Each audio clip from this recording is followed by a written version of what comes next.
मिस्र की ज़मीन, जहाँ सूरज की रोशनी रेत पर ऐसे गिरती थी जैसे आग जल रही हो। वहाँ एक ऐसा बादशाह रहता था जिसका नाम सुनते ही लोगों के दिल कांप जाते थे। फ़िरौन। उसका महल इतना बड़ा था कि लोग कहते थे, ये इंसान का घर नहीं, किसी खुदा का महल लगता है। और शायद इसीलिए फ़िरौन खुद को खुदा समझने लगा था। एक दिन उसने अपनी आवाम को बुलाया। बड़े से दरबार में सब लोग झुक कर खड़े थे। कोई उसकी आंखों में आंखें डालने की हिम्मत नहीं करता था। फ़िरौन ने अपनी आवाज़ बुलंद की, मैं ही तुम्हारा सबसे बड़ा रब हूँ।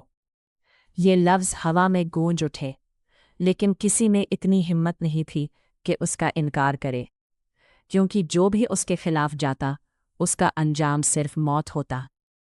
जुल्म की कहानी जो ख़त्म नहीं होती थी। बनी इसराइल, एक कौम जो असल में आज़ाद थी, लेकिन अब ग़ुलामी की जंजीरों में जकती हुई थी।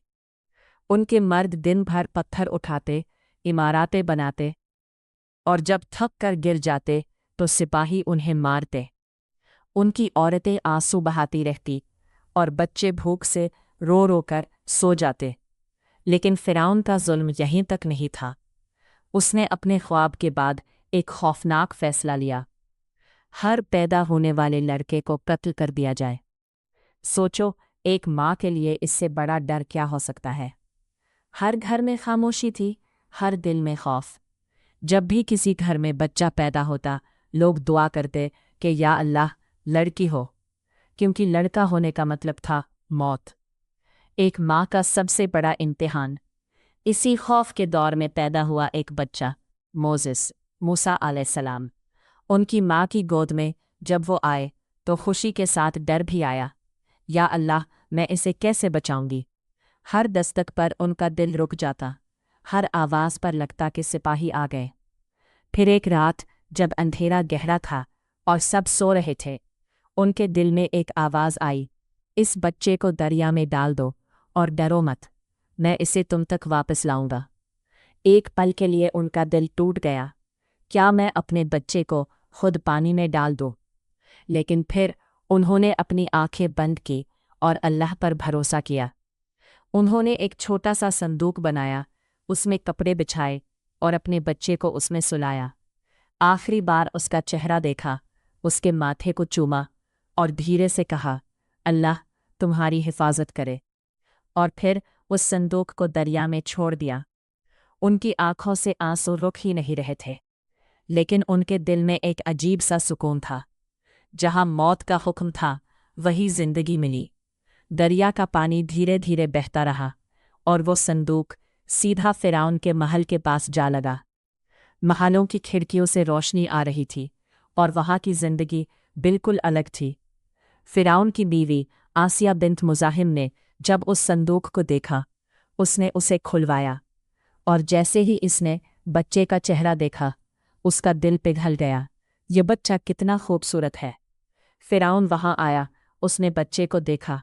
एक पल के लिए उसके चेहरे पर सख्ती थी, लेकिन आसिया ने फ़ौरन कहा, इसे मत मारो, ये हमारे लिए रहमत हो सकता है। और यूं, जहाँ हर लड़के को मौत दी जा रही थी, वही एक लड़का महल में पलने लगा। वक्त बदला और सच सामने आया। साल गुजर गए। वो छोटा बच्चा अब जवान हो चुका था। उसका नाम था मूसा। एक दिन अल्लाह ने उन्हें अपना पैगंबर बना दिया। उन्हें हुक्म दिया गया, फ़िरौन के पास जाओ और उसे सच बताओ। सोचो, एक तरफ दुनिया का सबसे ताकतवर बादशाह और दूसरी तरफ एक इंसान जो सिर्फ सच के साथ खड़ा है। लेकिन जब इंसान के साथ अल्लाह हो तो डर का कोई मतलब नहीं रहता। मूसा ने फ़िरौन के दरबार में जाकर कहा, मैं अल्लाह का पैगाम लाया हूँ। अल्लाह एक है और तुम खुदा नहीं हो। दरबार में खामोशी छा गई। फिर अचानक फ़िरौन हंस पड़ा। उसकी हंसी में मजाक भी था और घमंड भी। जब हक और झूठ आमने सामने आए, फ़िरौन ने कहा, अगर तुम सच बोल रहे हो तो कोई निशानी दिखाओ। मूसा ने अपनी लाठी जमीन पर फेंकी और वो एक जिंदा सांप बन गई। लोग डर गए, पीछे हट गए। फ़िरौन ने तुरंत अपने जादूगर बुलाए, पूरे मिस्र के सबसे बड़े जादूगर। उन्होंने अपना जादू दिखाया। रस्से और लकड़ियां हिलने लगी। लेकिन फिर मूसा एस का सांप आगे बढ़ा और सबको निगल गया। माहौल बिल्कुल बदल गया। जादूगर समझ गए, ये जादू नहीं, ये हक है। वो तुरंत सजदे में गिर गए। हम मूसा और हारून के रब पर ईमान लाए। फिरौन का चेहरा गुस्से से भर गया, लेकिन फिर भी उसका घमंड नहीं टूटा। अजाब जो होश उड़ा देने वाले थे, अल्लाह ने फिर मिस्र पर अजाब भेजने शुरू किए।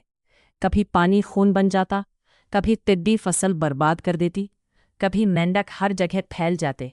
घर, सड़क, खाना, हर जगह सिर्फ अजाब ही अजाब। लोग चीखने लगे, या मूसा, अपने रब से दुआ करो। हर बार फिरौन कहता, बस ये अजाब हटा दो, मैं ईमान ले आऊँगा।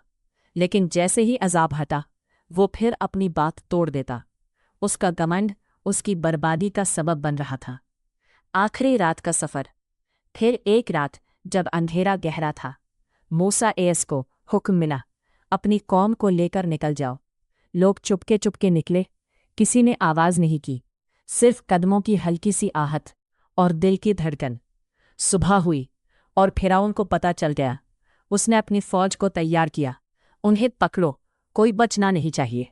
समुंदर और मौत के बीच मूसा एस अपनी कौम के साथ भागते हुए समंदर तक पहुंच गए। आगे गहरा पानी, पीछे फिरौन की फौज। लोग रो पड़े, अब हम बच नहीं सकते।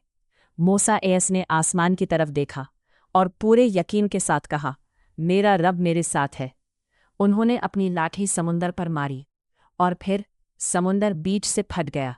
दो तरफ पानी की दीवारें, बीच में सूखा रास्ता। लोग हैरान थे, लेकिन रुक नहीं सकते थे। वो दौड़ते हुए गुजरे। हर कदम पर उनका यकीन मजबूत होता गया।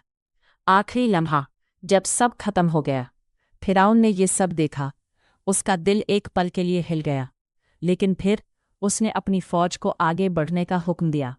हम भी जाएंगे। वो समुंदर के बीच में घुस गया।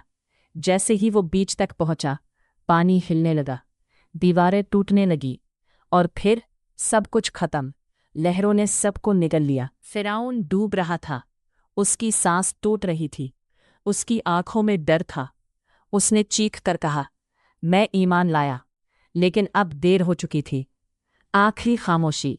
समुंदर फिर से शांत हो गया, जैसे कुछ हुआ ही न हो। लेकिन एक कहानी हमेशा के लिए लिख दी गई थी। आज के लिए सबसे बड़ा सबक, घमंड कभी जीत नहीं सकता, जुल्म कभी टिक नहीं सकता, और सच हमेशा जीतता है। और याद रखना, जब तुम्हें लगे कि अब कोई रास्ता नहीं, तब अल्लाह तुम्हारे लिए समुंदर भी फाड़ देता है।